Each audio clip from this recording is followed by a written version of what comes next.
آخر میں ہم ایک ایسی بات جانیں گے جو اکثر لوگ نہیں جانتے۔ اللہ نے آدم کو بنایا اور حوا کو ساتھ بیوی بنایا، اولاد بعد میں دی۔ اور ایک اور بات، آدم کو بنا دیا مٹی کا پتلا اکٹھا کر کے، مٹی اکٹھی کر کے پتلا بنا دیا، 40 سال کے بعد روح ڈالی، چل بھائی جا جنت، اور اکیلے بھیج دیا، بیوی نہیں دی۔ حالانکہ اللہ چاہتا تو ساتھ ہی حضرت حوا کی مٹی کا ڈھیر بھی لگا دیتا، اس کا پتلا بھی تھپ دیتا، فرشتوں سے تھپوا دیتا، اور پھر 40 سال کے بعد دونوں کو اکٹھا جنت میں ڈالتا۔ بہت سارے پیغام، اس میں بہت سارے پیغام، تاخیر، ساتھ نہیں بنایا، دیر سے بھیجا، انتظار قدر کو بڑھانے کے لیے کہ عورت کی قدر کرنا، کمزور ذات ہے، کمزور مخلوق ہے، قدر کرنا۔ دوسرا، پہلے دن پتلا نہیں بنایا کہ ننگا پڑا ہو، عورت کا پتلا ننگا ہو، مٹی کا ہو، پتھر کا ہو، تو اس میں کیا کشش؟ تو ان مرد کے لیے کشش کوئی نہیں، تو فرشتوں کو کیا کشش تھی؟ پہلے دن سے عورت کو پردے میں بنایا، بے پرد نہیں کیا، بے پرد نہیں کیا، اس کا پتلا نہیں بنایا، اسے ننگا نہیں چھوڑا، اس کو پہلے دن سے کورڈ۔ اور کیسے بنایا؟ فرشتوں کو کی آنکھوں پہ پردہ اور آدم کو سلا دیا۔ آدم علیہ السلام سوئے ہوئے ہیں، فرشتوں کی آنکھوں کے سامنے پردہ ڈال دیا گیا۔ جب آدم اٹھے ہیں، اور ایک اور بات، جنت میں رہ کر بھی آدم علیہ السلام کا دل نہیں لگتا تھا، اداس اداس رہتے تھے۔ اماں آئی تو بابے دا دل لگا، تو اداس رہتے تھے جنت میں۔ جب آنکھ کھلی تو اپنے لیفٹ سائیڈ پہ ایک خاتون، سر سے لے کر پاؤں تک لباس میں۔ آپ نے سنا ہے نا، یوسف علیہ السلام دنیا میں سب سے خوبصورت ہستی پیدا کیے گئے، یہ مردوں میں، عورتوں میں سب سے خوبصورت حضرت حوا کو پیدا کیا گیا۔ کون ہے؟ کہتے ہیں اللہ کی آدم تیری بیگم، کون ہے تیری بیگم؟ نکاح پڑھایا، پھینکا آدم مہر ادا کرو۔ تو انہوں نے پوچھا کیا مہر دوں؟ تو وہاں تو سونا چاندی ڈھیر لگے پڑے تھے۔ اللہ تعالیٰ کہتے دا من سونا چاہ کے دے دے۔ میرے اللہ نے کہا تیری نسل میں میرا آخری حبیب آنے والا ہے، اس پہ ایک دفعہ درود پڑھ دے، یہ مہر ہے۔ سیدھے ہاتھ میں برکت ہے، پیدا کیا الٹی طرف سے۔ الٹی طرف سے کیوں پیدا کیا ہے؟ کہ الٹی طرف دل ہے، اور دل کے نیچے جو پسلی ہے وہاں سے پیدا کیا۔ اس میں پیغام کیا دیا کہ عورت جس روپ میں ہو، پہلا روپ اس کا بیوی بنا، پھر وہ ماں بنی، پھر اس آگے بیٹی کا روپ ہے، پھر بہن کا روپ ہے، پھر خالہ ہے، پھوپھی ہے، دادی ہے، نانی ہے، ساس ہے۔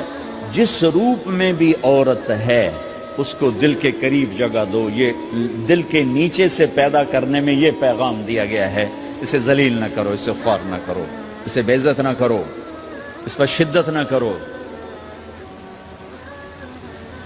تو پہلا بنیادی رشتہ خامند اور بیوی ہے، اور آخری رشتہ بھی خامند اور بیوی ہے۔ لیکن اس وقت ہمارے معاشرے میں خامند سے زیادہ اس کے ماں باپ حق جتلاتے ہیں، خامند سے زیادہ اس کی بہنیں حق جلاتی ہیں، خامند سے زیادہ اس کے رشتہ دار حق جتلاتے ہیں، اور جھوٹی سچی شکایتیں لگا کر بیوی سے متنفر کرتے ہیں، اور کہیں بیوی کو خامند سے متنفر کرتے ہیں، آپس میں لڑائی لڑا کے پھر خوش ہوتے ہیں۔ میرے نبی سے پوچھا جائے یا رسول اللہ آپ کو سب سے زیادہ کس سے پیار ہے؟ تو آپ نے کہا عائشہ سے۔ اللہ، وہ جھیپ کے کہنے کے نہیں، میں پوچھ رہا ہوں لوگوں میں آپ کو کس سے زیادہ پیار ہے؟ تو آپ کہتے ابو بکر سے۔ تو آپ نے پھر کہا ابوہا، مجھے عائشہ کے باپ سے زیادہ پیار ہے۔ پھر پہلے عائشہ کا، تو پھر کہتے ابو بکر۔ تو آپ نے کہا نہیں، ابوہا، مجھے عائشہ کے باپ سے سب سے زیادہ پیار ہے۔ یہ آپ کو میسج دیا ہے کہ گھر کی زندگی کیسے ہوتی ہے، کوئی عشق نہیں چڑھا ہوا تھا، میسج ہے نا۔ ہم عائشہ چھوٹی عمر کی تھی، ان کو آٹا گوندھ کے دیتے تھے، آٹا گوندھ کے دیتے تھے، پھر جب ان کو آٹا گوندھنا آ گیا پھر چھوڑ دیا، پھر ان کو سامنے بٹھا کر لقمے بنا کے کھلاتے تھے۔ پھر ہم عائشہ رضی اللہ تعالیٰ عنہ کوئی گوشت کا ٹکڑا، وہاں بڑے بڑے گوشت کے ٹکڑے پکائے جاتے تھے، تو کوئی گوشت کا ٹکڑا اٹھایا اور ایسے 2-4 جگہ سے نوچا اور پھر رکھ دیا، سارا کھایا نہیں جاتا تھا، تو اللہ کے نبی اسی کو اٹھاتے اور حضرت عائشہ کو دکھا کر جہاں سے حضرت عائشہ نے نوچا ہوتا تھا وہاں سے یوں کاٹ کے دکھاتے تھے۔ پھر حضرت عائشہ رضی اللہ تعالیٰ نے گلاس اٹھایا پانی پینے کے لیے، جہاں ہونٹ لگائے اس پہ گلاس رکھ دیا، بڑے بڑے گلاس ہوتے تھے، تو حضرت ہمارے نبی اٹھاتے تھے، جہاں عائشہ کے ہونٹ لگے ہوتے تھے وہاں ہونٹ لگا کے پانی پیتے تھے۔ یہ آپ کو سکھانے کے لیے ہے، اپنے گھر والوں کے ساتھ بیٹھ کے کھانا کھاتے۔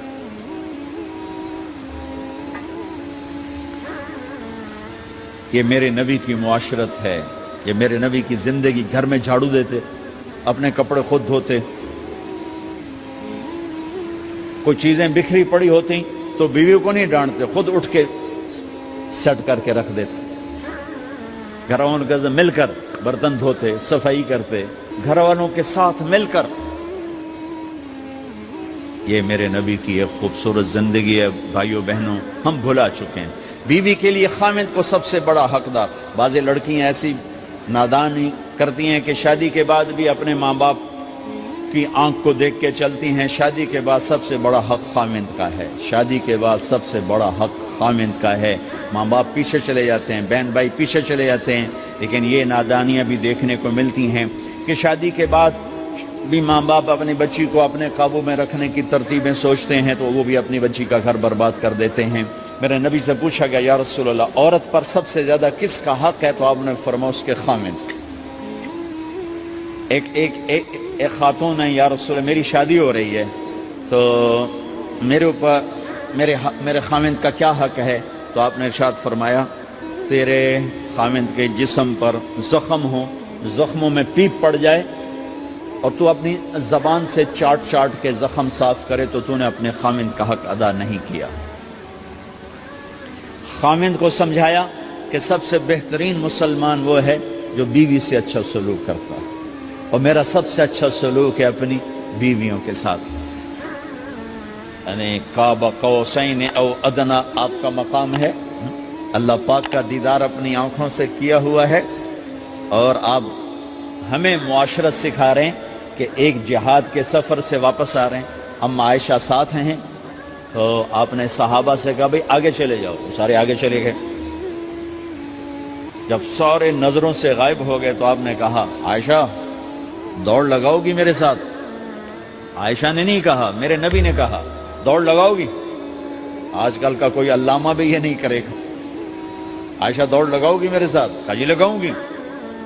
تو دوڑ لگائی تو عائشہ فرماتی ہے میں آگے نکل گئی، اللہ کے نبی پیچھے رہ گئے، چاہے آپ جان بوجھ کے آستہ ہوئے ہوں ان کی دل جوئی کے لیے۔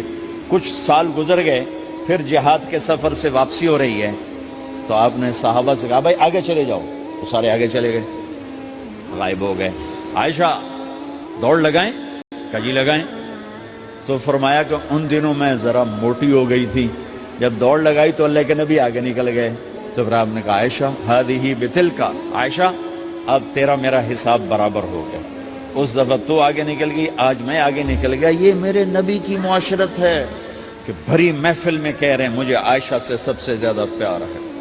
اور عرب میں عیب تھا، جیسے ہمارے ہاں بھی عیب ہے کہ کوئی بھری محفل میں کہ مجھے بیوی سے سب سے زیادہ پیار، کہ تیری ماں کتنے گئی؟